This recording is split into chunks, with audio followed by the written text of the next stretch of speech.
ACNFers, the Creative Nonfiction Podcast, is sponsored by Scrivener. Scrivener was created by writers for writers, brings all the tools you need to craft your first draft together in one handy app. Scrivener won't tell you how to write. It simply provides everything you need to start writing and keep writing. I'm using it now for my insufferable rewrite and retype, and it's amazing. My only regret is not having ponied up for this amazing program sooner. So, whether you plot everything out or you just plunge right in, write and restructure later, Scrivener works your way. That was always my mindset. That was always my understanding that if you want to be a freelance journalist, you're probably going to have to do a lot of things that you don't want to do. So it creates time, space, resources for you to dig into the things that you want to do.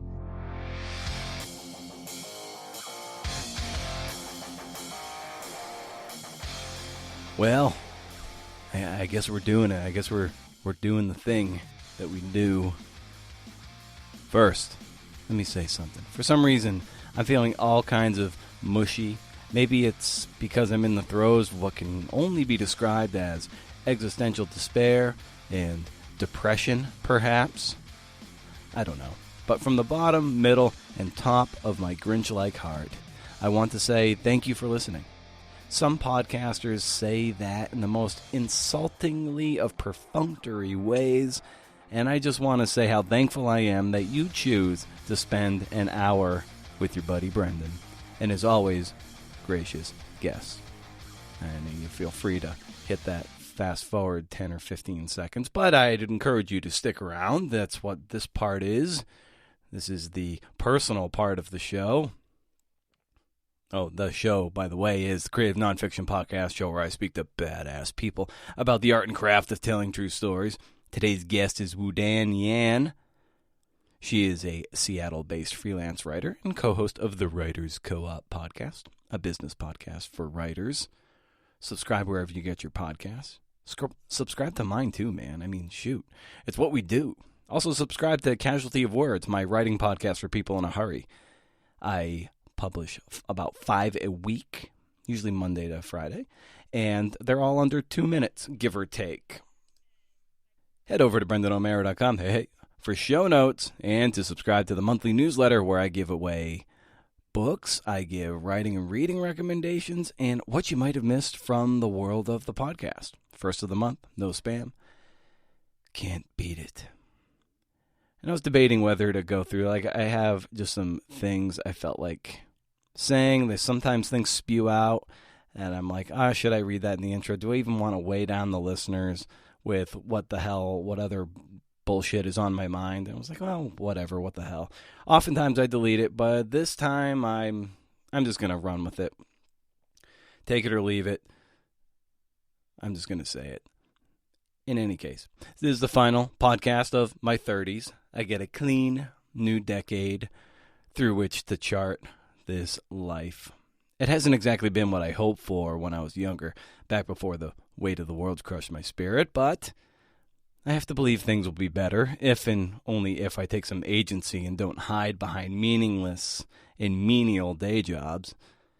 I already look back on the last 15 years with about as much regret as I do happiness, so I can only imagine how much this compounds as you really make the turn toward the big fade, when there's statistically fewer years ahead of you than behind you. Certain things really need to happen. I think I know how to do it. It's just a matter of believing that I deserve it, and if I work for it and not get bogged down by thinking, well, if I can do it, then it can't possibly be special, or if success was meant for me, I'd already be successful. Lots of inner voices I get from my loving mother. She is loving, of course, but deeply damaged, and damage has a way of transferring like a goddamn Horcrux. And seriously, what a prick I am. Like earlier this year, I had a friend die of brain cancer at 32. I have another friend from high school who's 39, and he's got the same damn brain cancer. Like, here I am complaining about this fucking bullshit. Pardon my language, but that's just where I am at. I don't have kids. This guy I went to high school with, he's got like 4 kids under 10 years old. You know, he married a high school sweetheart kind of situation. And it's just like, I don't do anything that affects lives. Alex, my friend who died earlier this year, he was a doctor and one of those guys that's just like going to do so much good in this world. The other guy, his name's Trevor. I mean, he's a coach and a teacher. I'm like, these guys have impact, like real impact on people.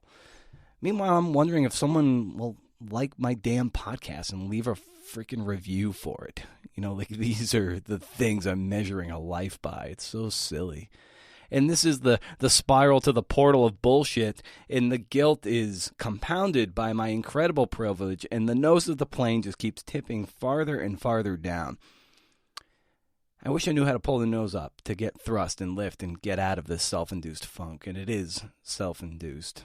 Shit, people are dying. There's a pandemic, there's social unrest, and people are unemployed, and I can't get out of my own rotten head. Like I said, sorry about this. I don't have many people to talk to, so I talk to you. I also want to take this time to wish Robin Flanagan, a listener to this podcast, who was also born on July 1st, Canada Day. She enters a new decade as well. Happy birthday, Robin. May you have a C and F and great day, and a greater decade, devoid of all the bullshit that I'm talking about. Wudan Yan, like I said, she is here. She's one of those people who gets it done, son. She was internet famous a year ago for a piece she wrote on her blog about chasing down late payments. She's a freelancing wizard, and in this day and age, freelancing feels more stable to me. And, you know, I work for a Gannett newspaper, so every day, no matter what good work I'm doing or anybody else is doing adjacent to me, feels like it could be your last day. It's just the way it is in corporate news. You know, we chart in this conversation how Wudan escaped from grad school to pursue her career as a writer, and the results speak for themselves. You can follow her on Twitter. She's a great Twitter follow, at Wudan Yan. Her website is, let me see, do I have it here? Oh, look at this, wudanyan.com. That's nice. That's easy to follow. So let's throw up those horns and riff.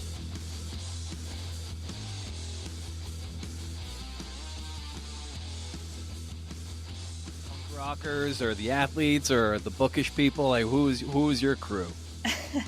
I was a really big nerd, and my parents would say that I was also really rebellious, especially as a teenager. Yeah, in high school, it's interesting to think about high school and all the conversations that we're having about race and privilege right now.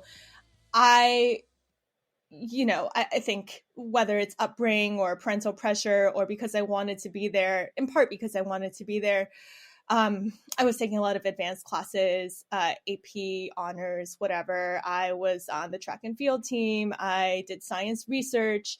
I did design for the student newspaper. And yeah, it was kind of all over the board.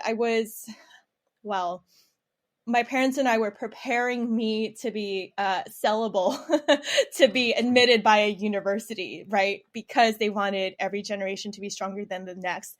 They wanted me to have opportunities that they didn't have.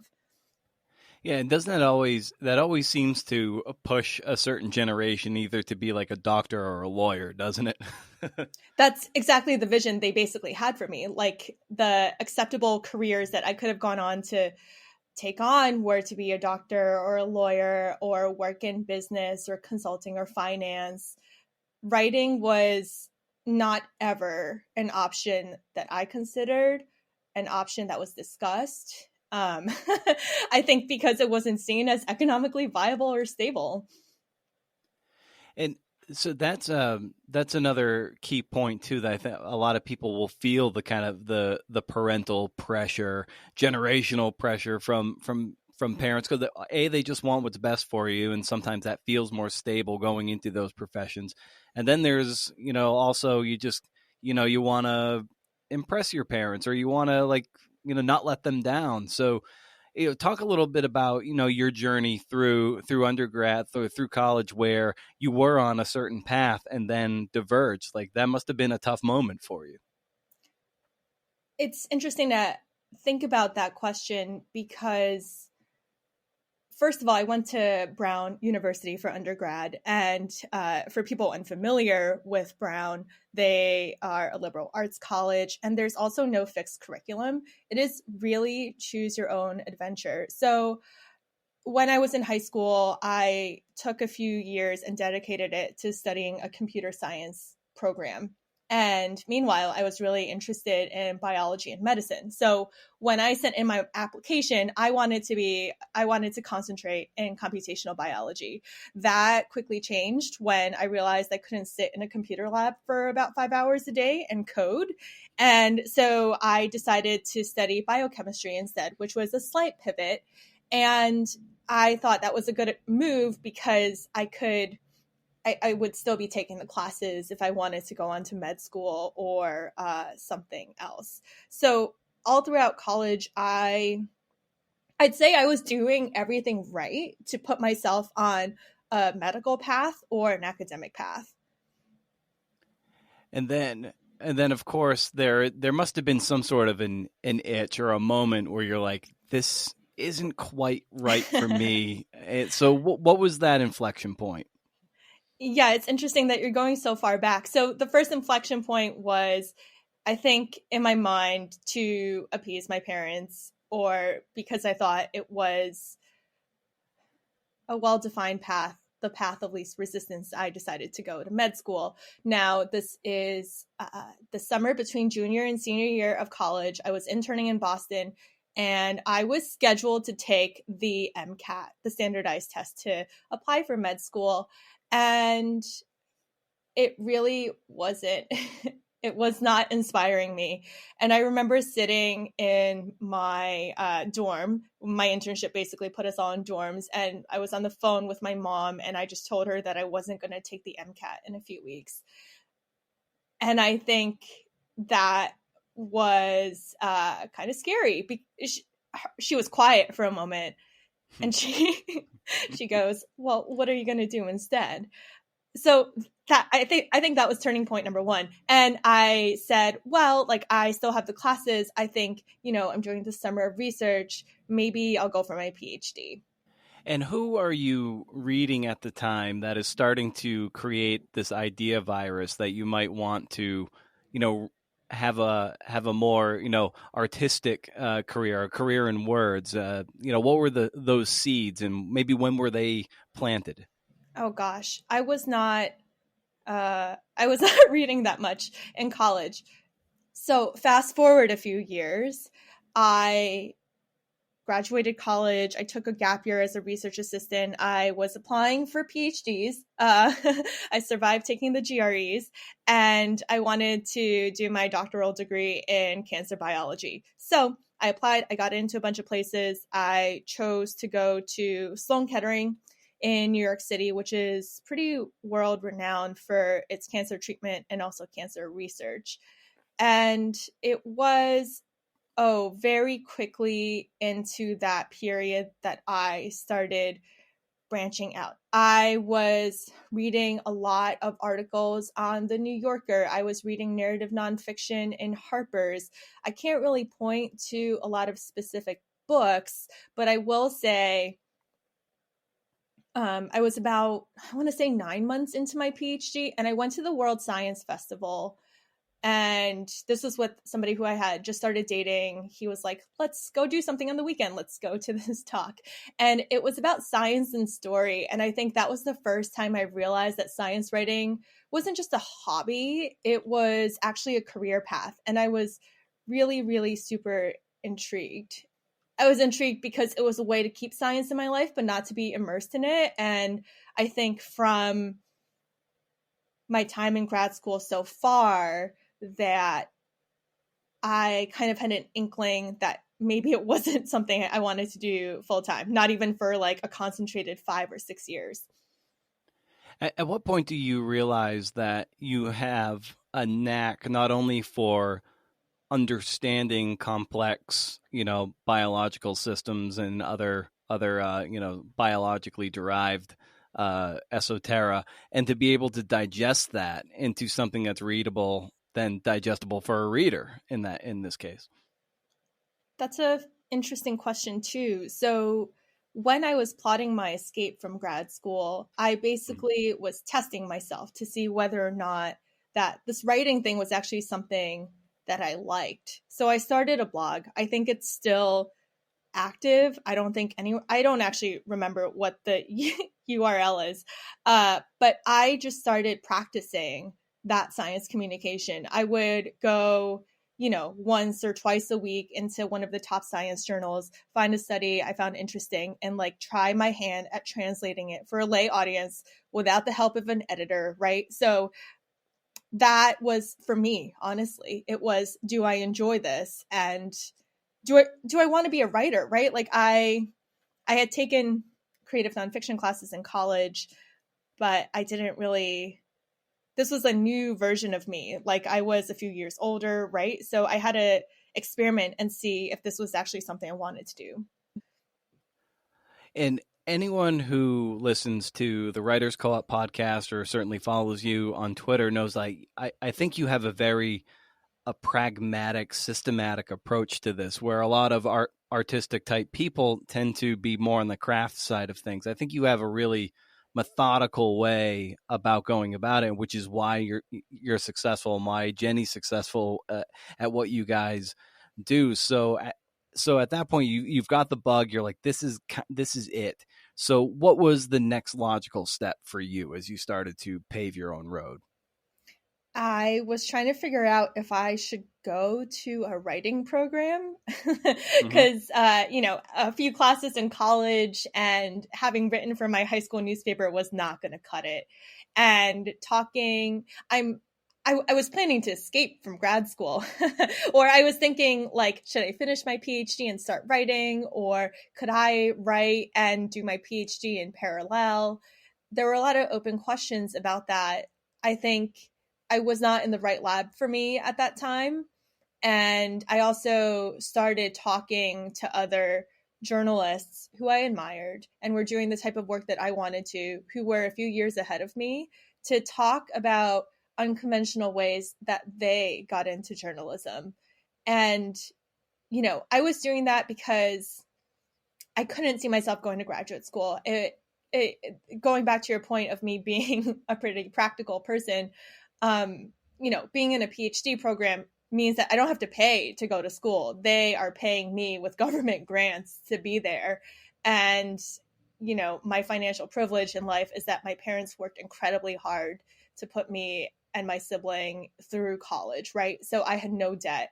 And the idea of taking on debt to go into journalism school, and the prognosis after that is not great, right? Like you're an entry level staff reporter somewhere and you're getting paid $30,000 to $40,000 and you most likely have to live in New York City.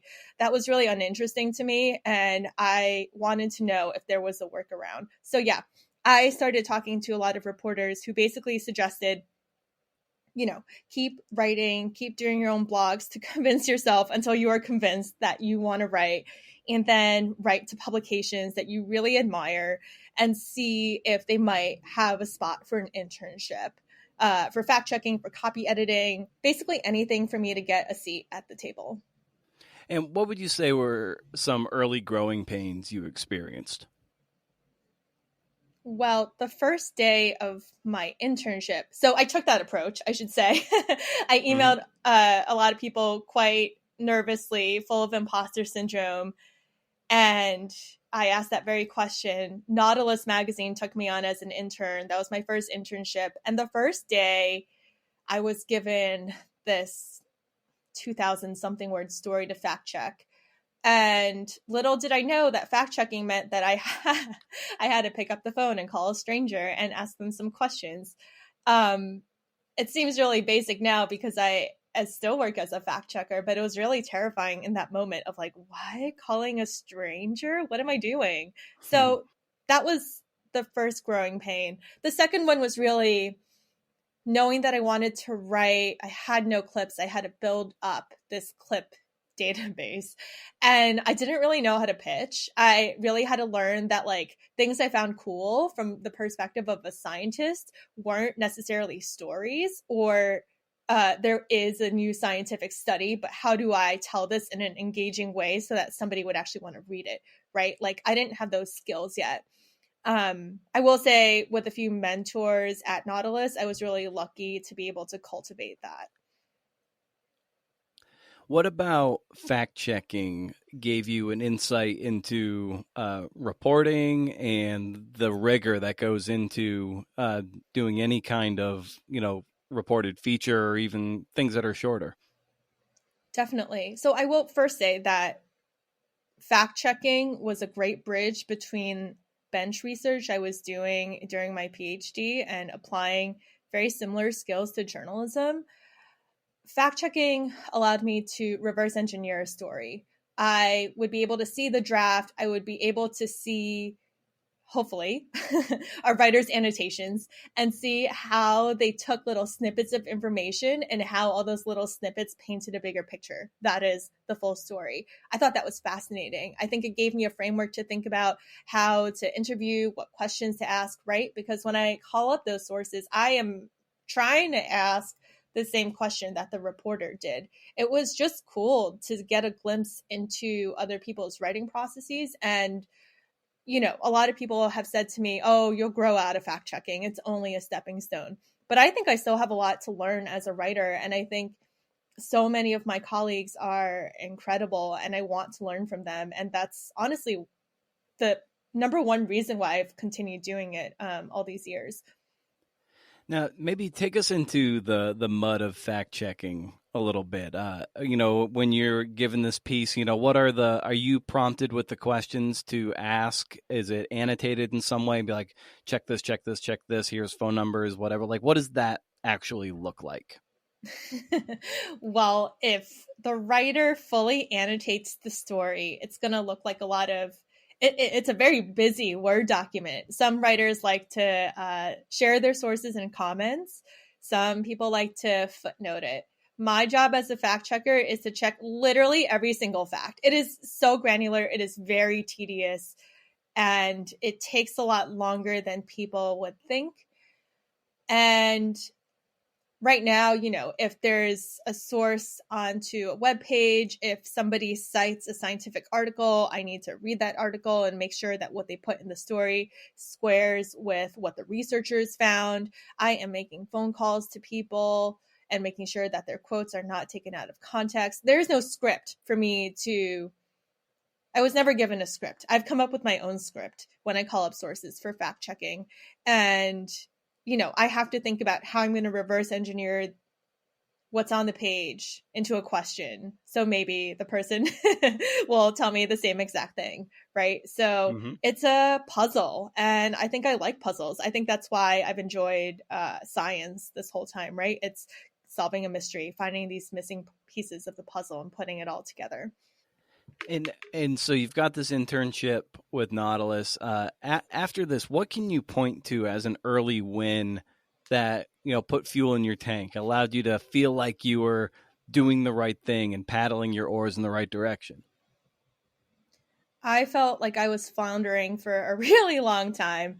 After my internship with Nautilus ended, I tried to freelance. In the middle of all of this, I moved from New York City to San Francisco, where my partner at the time lived. And I was trying to find gigs out of San Francisco. And it basically wasn't working. San Francisco's media culture, I felt too diffuse, especially for somebody like me who was just starting out. And I think I could have benefited more from organized writers groups and a stronger writing community.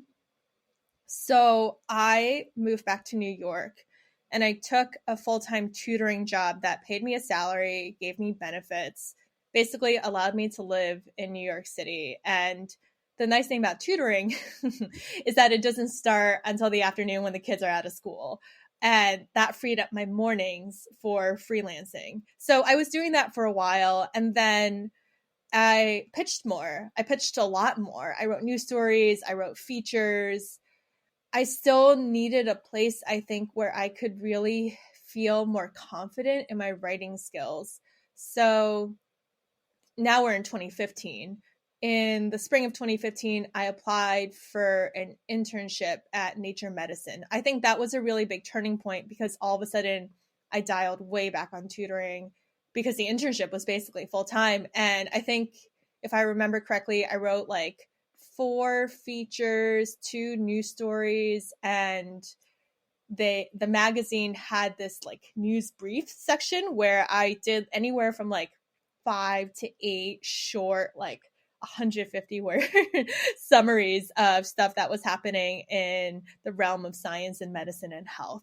So that was really intense. And I'm so fortunate I had that experience for a number of reasons. My editor was amazing. She she made me realize how terrible I was at writing very early. She once just read my draft out loud to me, which I think is the most horrifying thing a writer can have happen. But I was so grateful because now I do that when I'm editing myself. So my editor doesn't have to deal with that on the other side of the screen. It also showed me how much writing I could get done if I really just put my head down and had to do it. And I think that's really relatable to what I'm up against right now as a freelancer. And I love hearing you talk about the organizational approach and the way you set up your days and block out your time. It's so important. I'm wondering, like, when did you really lock in to the processes that you use to organize your day? Probably within the last year or two. Mm-hmm. I think a lot of freelancers will relate when I say that it takes some time to ramp up assignments to get to a point where you're doing the stuff that you want to do, right? And for me, it's a lot easier to slot things around, move it in my calendar when my schedule is already full and I can see how all the different pieces fit. I think when I have fewer assignments, for instance, it's a lot easier for me to dilly-dally around all day. And what would take me an hour to write when I'm really put under the gun takes me 4 to 5 hours. And so, yeah,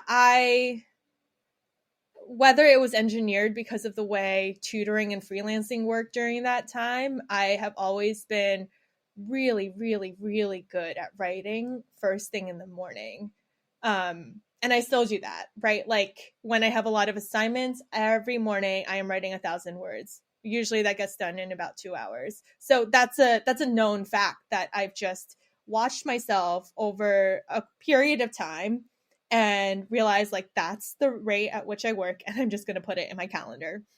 Yeah, I think creativity is a muscle, right? Like you want to exercise it a little every day, but you also want to be conscious of when that muscle tires. And yes, I am the exact same way. After 11 o'clock, I'm like, I'm going to go walk my dog and then I'm going to do research or take on my fact checking assignment or get into nitty gritty edits. I think like my analytical brain turns on after that time. Mm. At what point do you realize that maybe doing like straight up freelance journalism is untenable and you start casting a wider net to maybe do like, okay, I'm going to thread in the fact checking, maybe do some brand work, and then that stuff will help subsidize some of the journalism I really want to do? At what point, take us to that moment where you're like, okay, I need to start, diversifying this freelance, nut, if you will. That was always my mindset. That was always my understanding that if you want to be a freelance journalist, you're probably going to have to do a lot of things that you don't want to do. So it creates time, space, resources for you to dig into the things that you want to do. So when I was doing my research, right, like before I jumped out of my PhD program and started my my career in journalism, I asked that question when I spoke with other journalists, working journalists, and it was like diversification is the name of the game, and it's important to not only survive but I think thrive.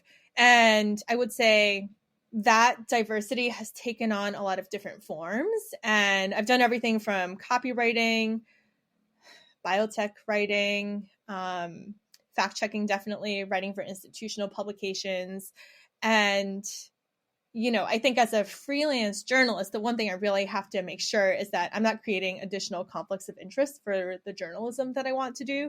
So that's the point where I've been really diligent about. Otherwise, is this interesting? Right? Like that's usually the bar that I've used. Like, is this work interesting and is it going to pay me well? And that's usually my consideration for non-journalism assignments. Have you ever run into a situation where maybe your journalism brain is running up against, all right, there's this thing that's interesting, there's like maybe a cool brand worth writing for, but you're like, oh, but there's also this really cool journalistic angle that I could pitch to like some other kind of more journalistic magazine. Like, have you ever had to make that internal calculus to determine, all right, do I take the bigger paycheck and write for like the brand, but I sacrifice the journalistic integrity side of it? Like, have you ever had to wrestle with that? I haven't personally, but that's a great question. And I always tell other freelance writers who are struggling with that conundrum, like, everyone has their own boundaries and you have to decide what they are, right? Like, is that copywriting going to be a regular gig? Are you valuing stability over like the byline, right? I think there's so many factors at play, and I've never had to deal with that myself. But, if I'm copywriting for somebody and I come across something interesting, I would just pass it on to a colleague. I think there are so many stories that can be written for different places from different angles, right? That like I don't have to do it all, and I'm fine with that. Yeah, because then you run into the prestige question too, because it's like, yeah, that where that byline appears, like, do you want this, this maybe this thing in the 750 words in the New York Times, or could you have parlayed that into like REI's magazine for maybe 2 or 3 times as much money or something? It could go in either place, really, but it's like, what do you value? Mm-hmm. And yes, and to elaborate on that even more, it's like, what more kind of work do you want, right? Like, if you want to do more journalism, probably like it's not the best use of time if you're taking on more copywriting. If you, and your point about prestige, right? Like, there are some prestige copywriting clients that I just don't know about. And Mm-hmm. I think, yes, it depends on what clients, what arm of your freelance business you want to cultivate. I think that's what I really urge other freelancers to think about when making this decision. Yeah, when I had Jennifer Goforth Gregory on the show a while ago, probably almost 2 years ago at this point, she does freelance content marketing stuff, and she's like a 6-figure earner type thing. Does mainly Mm-hmm. like stuff for tech companies and the like those kind of blog posts and that kind of white papers, those things. Her big thing is like having like a pretty targeted niche. And I've heard you and Jenny talk about really being like having a broad swath of topics. So I was wondering if maybe you can talk about maybe the value or the plus and my cost benefit analysis of having something that's having more targeted set of talents, or being able to be more of a generalist. I think over time, I've become more of a generalist. I think when I first started, it was I have this scientific background and expertise, and I want to do science journalism.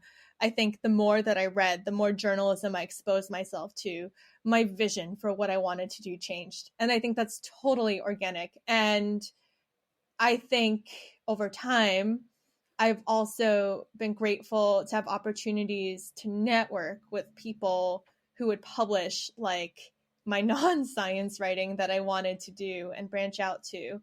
So I think kind of similar to how we think about diversifying uh, clients as freelancers, I think it's really a good time to start thinking about like what are all the different skills that I'm interested in, what are the different topics I want to write about. I think it's okay to be a generalist. I think um I don't know, I've never been an editor. This is a hard question for me because I think people come to me because whether it's because I live in Seattle and there's crazy stuff going down here, or because they want a very human story about science or the environment or social justice, or right, like I can't speak for people who come to me for assignments or commission me assignments.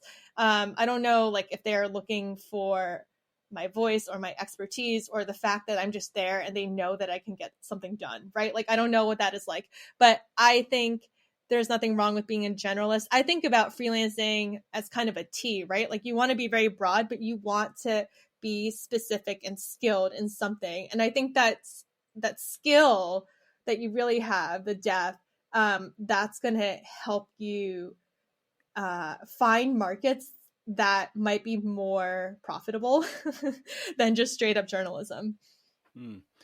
I like early on in your podcast run, and I nearly got through the whole season in Oh my gosh, wow. 2.5 days. Yeah, Yeah. I was able to digest it at like 1.5 times the speed, and I was and it was good. I mean, I love it. It got me really motivated in ways that I haven't been in a while. So that's a testament to what you guys are talking about and your skills at going back and forth and the way you structure your show, which is cool. But early on, you talk about the value system and being very specific and intentional about what that means. What do you value? How did you arrive at the values that you consider important, and how the freelancing can then feed into that value system? My big value from the start was working on projects that excite me. Because if I just wanted to make things for somebody else that they would enjoy, I probably would have just gotten a staff job, right? Like, my goals would have changed. I like variety. That I think I've known about myself for quite a while. I'm a very goal oriented person, and when it's November or December, I start scheming for the next year. And on that list I make for myself, it's all the projects I want to do. Those goals for 2020 have changed a lot, but right. Yeah, I set those goals, and they're usually like, make more money. And then these are the passion projects I really want to dig into. And everything is structured around like when those passion projects get done. So before Corona hit, I was on the road for a month in the Southwest working on 2 separate magazine stories. Last fall, I was on the road for a month working on a magazine story.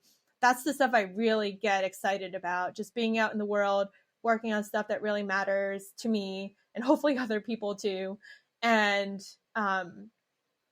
creating the time and space for that, and everything else runs around that. So that's been really big. And Jenny and I talked recently on an episode about work-life balance, that both of us really value vacation and basically getting away in the middle of the week to go on a hike or just to not work. I love the flexibility, not only in the topics that I do, but how much control I have over my schedule. So I would say those are my 2 big values with regards to freelancing.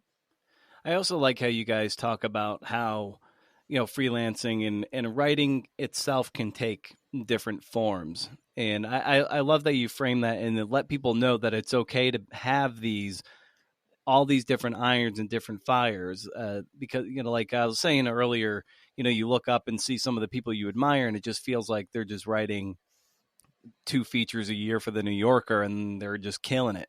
But odds are they might be doing some ghostwriting, some fact checking, all this, and all this feeds into the big arena that can be a writer's life. And so I like that you just are so transparent about saying, like, yeah, you're not like a loser because you're doing this other thing that's not as prestigious, but this is all part and parcel of the industry. And yes, there's no shame in taking this other kind of work to subsidize the thing you really love, that you're really going to put in your Twitter bio or something. I agree. And at a moment where, so many outlets are trying to figure out how to get a more diverse masthead, right? Or like more diversity from their freelancers. I think one of the biggest barriers to Black, Indigenous, and other people of color is just getting a foot in the door anyway. And I think so many people struggle with like should I only be making the thing that people are going to know me for, or but also but also I have to make a living, right? And I think Jenny and I want to say, like, you can have it all depending on how you want to structure your time and what you value, and like it's okay to have a diversified income. What would you say is more important, maybe for someone who's maybe more at the beginning of their freelance, trampoline, getting ready to jump off, like putting her energy toward craft or building relationships? I don't think it's either or. I think you can do it all. I would actually encourage writers to do it all. Um, yeah, whether it's, well, we can't really do this now because of coronavirus, but whether it's getting a coffee or a meal or a beverage with an editor, or talking to people who they really admire, who are 3 to 5 years ahead of them in their career, or like 10 years in their career, and having those informal conversations of like, how do you do the thing you do? How do you come up with your story ideas? Yeah, Jenny and I both encourage people who we coach from the podcast to do that, by the way. Yeah, I think you can do both. I think the really important thing in this very economically precarious moment is, there are so many voices that we need to hear and learn from. And I don't want people to feel silenced by that. And there are just so many things that people still have the power to do, even though that the world is turned a little bit upside down. And how do you curate and just develop the ideas that you want to pursue? It's a really hard question. I think a lot of my stories emerge from other projects I've worked on. So one project I was working on in the Southwest in January was an extension of a story that I came across last fall when I was reporting in the Southwest, which came from a story that I was doing in Kazakhstan a year before. I think a lot of people, when they ask me how I do what I do with regards to finding features, I always say that, like, I'm always I'm attracted to story ideas and topics for a reason. And I basically want to pursue that as long as possible, right? And so when I go on reporting trips, a part of me is like, I want to do this again. Again, that's what I value. That's what gets me motivated. And so I'm always looking. Like, that's the frame with which I'm viewing what stories am I going to pursue, is what stories are emerging from this trip that I also want to dig into. So I think that's also a good way for people to cultivate a beat. I think when you and I were emailing, I was like, I don't feel like I have a beat, which is also true. Yeah, and when you're lobbying or drawing up your pitches and trying to, get the requisite access you need to then lobby the people you want to send you on these trips, how do you get the access you need and then convince outlets to subsidize your stories that involve travel?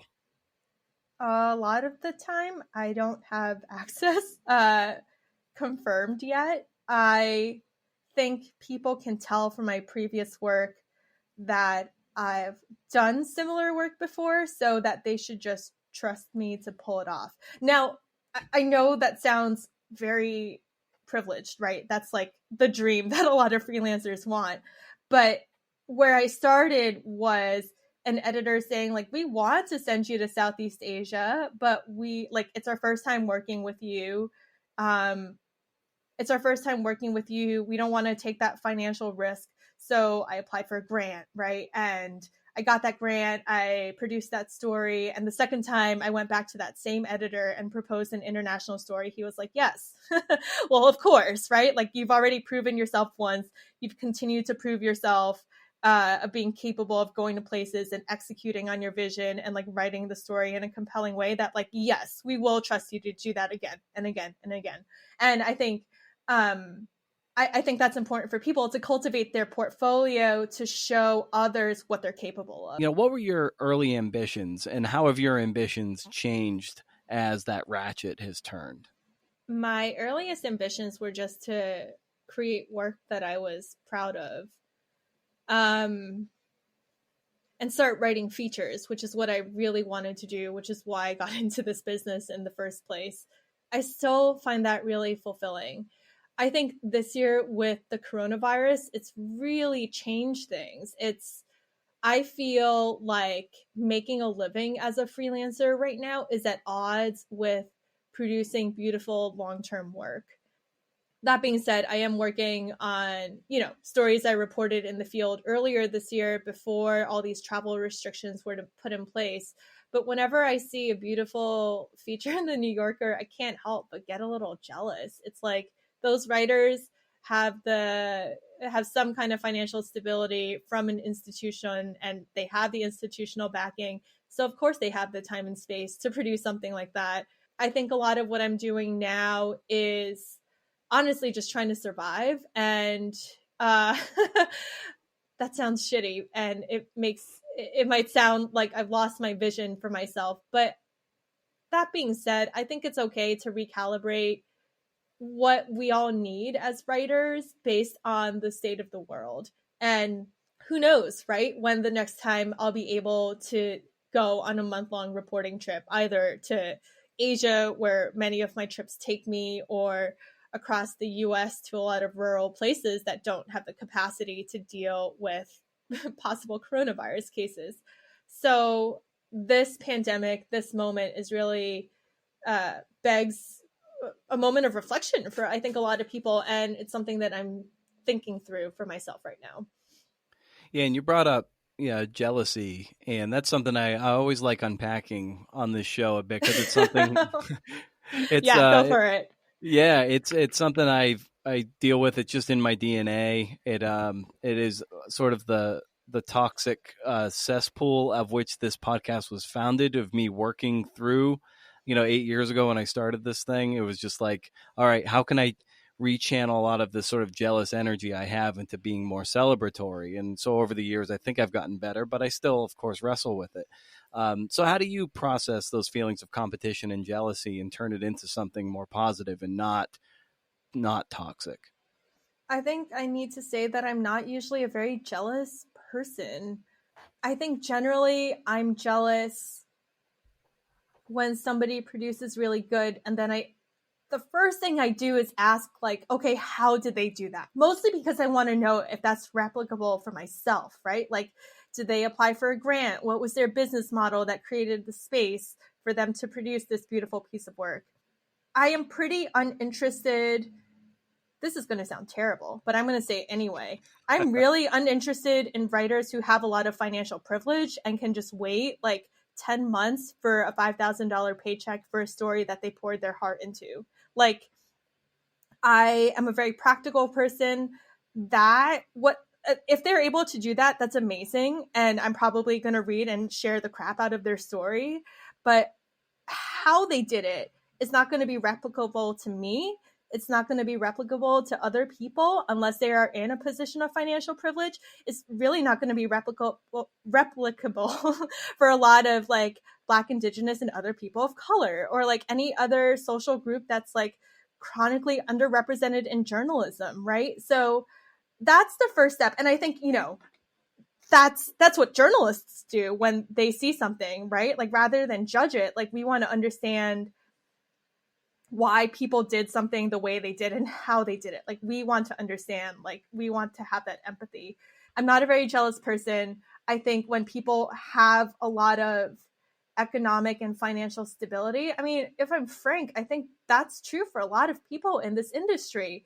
Like, when I started doing this, I was not living with like the person who I was dating. I had a lot of bills to pay. My parents definitely were not going to send me money.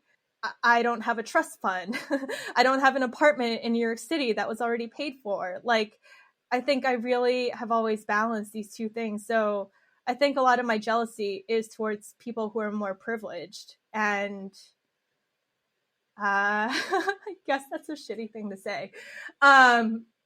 I had to bring Jonathan Butler on the show. He's been on several times, and Uh-huh. yeah, he was acknowledging that too. Like he's someone who teaches like boxing lessons on the side, and he's one of the and he's got like 3 or 4 books under his belt. I mean, he's one of the most brilliant writers and journalists I know, and yet he's open about, yeah, I'm on Medicaid, and I do teach boxing on the side, and like he's one of the most, and he's got bylines everywhere, but he acknowledges and is frustrated that people talk about freelance journalism and feature writing and fail to bring up that some people can just afford to do this almost like a boutique hobby, and yet they're acclaimed journalists, as if that's a bar that most people can even reach. And that's where that disconnect is. Yeah, definitely. I remember reading John McPhee's draft number 4, and I think in it, I mean, he takes these long trips into the American West, and his writing is incredible. And I think it was in draft number 4 when I read that like his wife was taking care of their very many children, and I had to put that book down. I was like, this doesn't invalidate the beautiful writing that John McPhee has put out, but having that safety net in part enables him to do the work that he is able to produce. And I think right, like our job as journalists are to take all the available information and see how the things connect, right? Like, I don't think, what's happening in a personal life or the privileges that we are born into are divorced from uh, how we work professionally, or what we produce professionally. I think it's very much so Yeah, very and he interlinked. also Yeah. teaches at Princeton for 9 months of the year. So then he does his, and he's done that for 50 years. So it's like he does that. His writing period is fallow for most of the year, and then the summers are when he gets to do the work that he's famous for. So yeah, it's like even in Roy Peter Clark's "Murder Your Darlings," his latest book, he Mm-hmm. writes about McPhee, and he's just like, you have to understand, as great as he is, as kind he is, and brilliant and generous, comes from a tremendous amount of privilege to be able to afford to do the kind of work he does and take years and not have to rely on drawing a check from the New Yorker. Like Mm-hmm. but we feel like those who emulate or those who idolize him uh, might you have to remember that his situation is very rare and not replicable at all. So you can't hold yourself to that standard. Yeah, exactly. This isn't a dunk on John McPhee, I swear. No, not at all. Yeah. Um, but and for you as well, with some of the other feature writing you've done and the links that you were able to share, or was it called, like Anyone's Son? I understand was a piece that definitely tested the limits of your comfort zone. So what was that experience like? And and how do you push yourself into those uncomfortable areas to test yourself as a writer and a journalist? Yeah, that's a interesting writing sample to talk about because I I I stumbled across the story on a Facebook group, and the way the story was presented to me was um from Samantha Eyre, and she told me about how her youngest brother was shot at 40 times by the Fairbanks Police Department. He was having a mental health crisis. He's Alaskan Native. Also, did you know that Native Americans and Alaskan Natives are killed at a higher rate per capita than any other racial group in the US? Uh, no, I didn't. I think when stories come to me in this form, I feel such a deep responsibility to the people, the families who are dealing with this, right? To bring these stories to light. Now, before this story fell into my lap, I had never I had never written critically about the police. I've never done an investigative piece about the police. I've never written a 5,400 word story, which is what that piece came to be. So I had a lot of learning to do. I have filed public records requests, which was a really big part of this, and I have appealed public records requests, which was another really big part of this. And I'm really good at reporting in person. Like, I don't want to brag, but I'm really good at getting stuff when I'm on the ground. So when I pitched this story, I felt like I had a much higher bar to cross, right? Like, I had to prove that the story was worth a few thousand words. I had to show the research that I had done. I had to very clearly show in my pitch that this was a story and a story worth telling.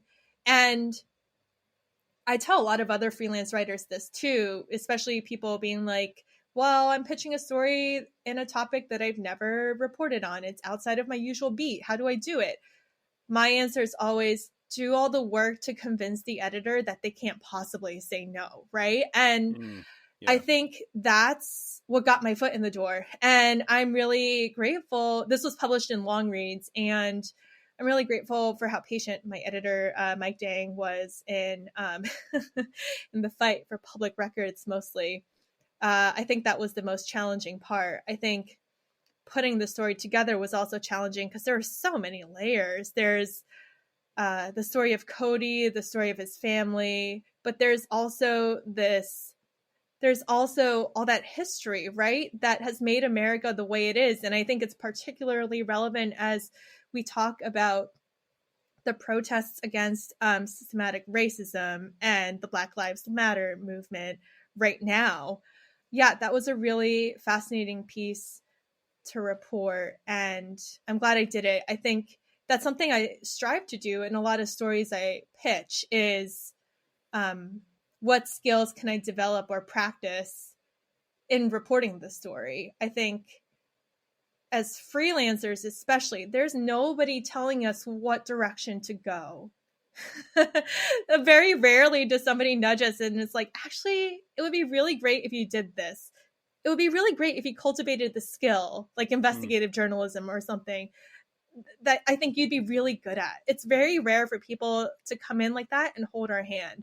And so for me, I get bored if I'm writing the same type of thing over and over again. That's just the person I am. I want a challenge. Like, I want to learn. I think that's why I really enjoyed podcasting and creating the Writers Co-op, is because the world of audio is new to me and it's exciting and shiny, and maybe over time it'll lose that shine. But for right now, like, it's serving me a great learning opportunity. And I think that's what I really wanted from anyone's son.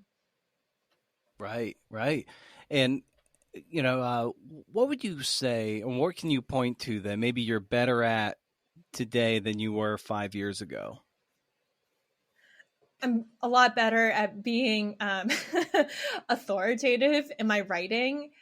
You know, if you've read a scientific manuscript, there's a lot of hedging. Like, our results suggest this. Like, we can say this with certainty, but here are 10 caveats. And I think I brought that academic style with me for quite a long time. And until maybe it was an editor who gave me this feedback, and some of the questions were like, can we say this more definitively? And I was like, well, yes, I suppose we can. Like, I can, not we, but me. And that's really changed my thinking on things too. I think I spent 7 or 8 months researching that story about Cody Air. So by the time I was ready to write, like, I felt very, very, very expert. And now the challenge was then to like take the expertise and boil it down to something that anyone can understand. So yeah, it's kind of fun to think about writing like that, right? It's like, especially journalism, learn all the things, become an expert, and then try and dumb it down again, but not too dumb, because people like readers are smart. And given the, I know the circumstances are challenging, of course, and you've you expressed that you like to look ahead to see some goals, some big things on the horizon. So maybe certain things were tabled for this year. But what would you say, Wudan, is something you're looking forward to, the next big thing that you want to tackle? It's a great question. I am turning around some larger, maybe more long-term story ideas that I can pursue locally in Seattle, where I live. The other really big thing is, as much as coronavirus has upended a lot, a lot of my travel plans for this year, especially for reporting. And just as an example, in March, I was supposed to go to South Asia to finally report a story that I've been working on for 5 years. And that's just going to have to wait for another year.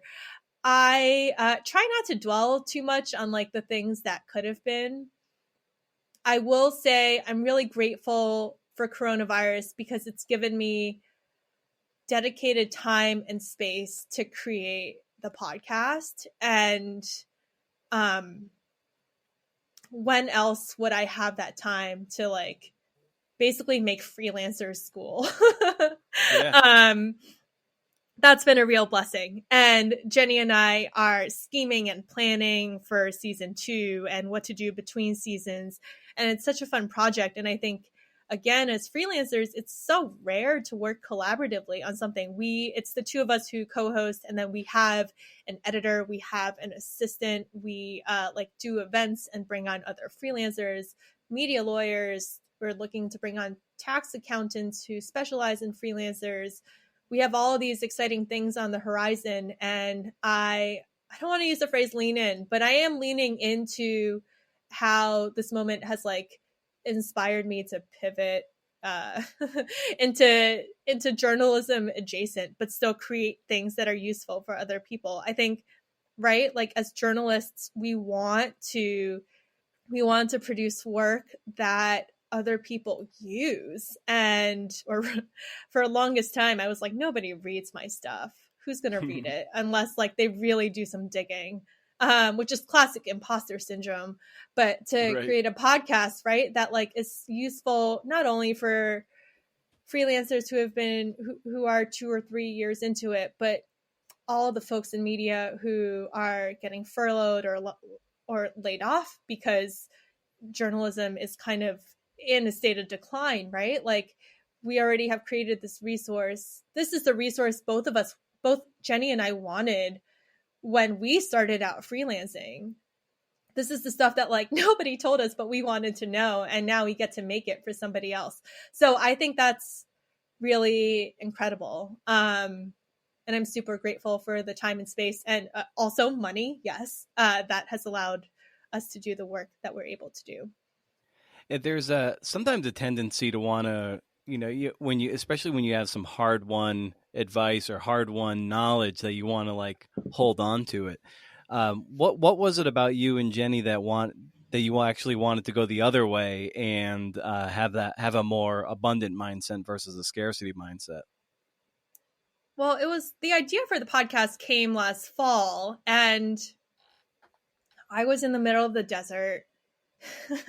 I think I had just gotten off the phone with someone who needed advice on late payments. I should also say that last summer I didn't mean for this to happen, but I got internet famous because I was owed a lot of money from different clients, and then I held them accountable because I billed them a late fee. And all of a sudden people wanted to replicate that and or negotiate their contracts so they wouldn't get paid late.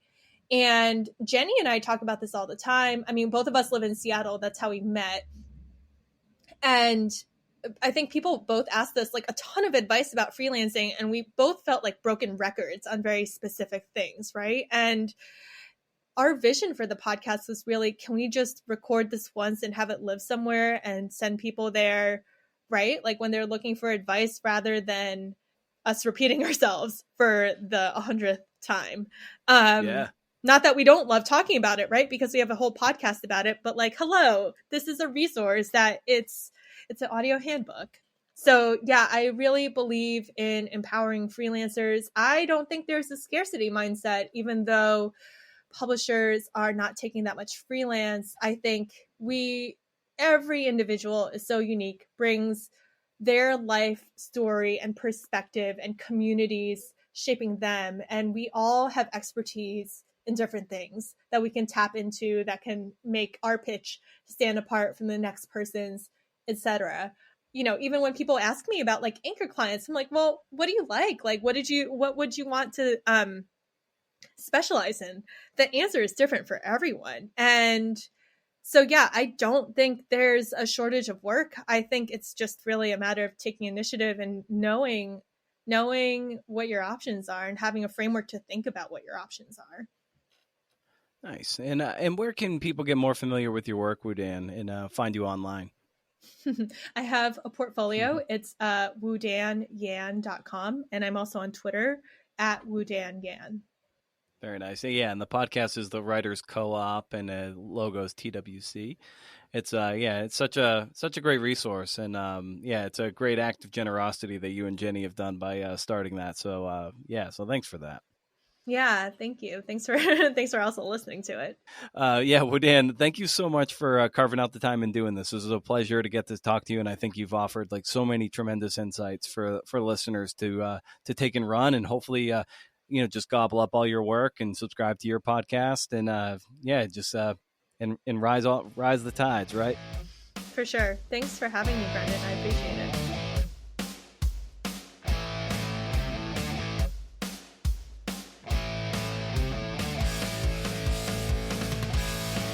I like that one. Hope you dug it too. Thanks to Scrivener for sponsoring this episode. Go check them out. I love it, love it, love it. Made by writers for writers. Thanks to Wudan also. She's super busy. She made time to spend time on this podcast. It means a lot. Also, be sure you're following the show on social media. Keep the conversation going at CNF Pod across the big three. Head over to brendanomeara.com to sign up for the newsletter once a month. First of the month. No spam, can't beat it. Oh, this episode was produced by me and Catahoula Hank. And in our conversations, me and Hank, we talk a lot. One thing rings true. If you can't do, interview. See ya.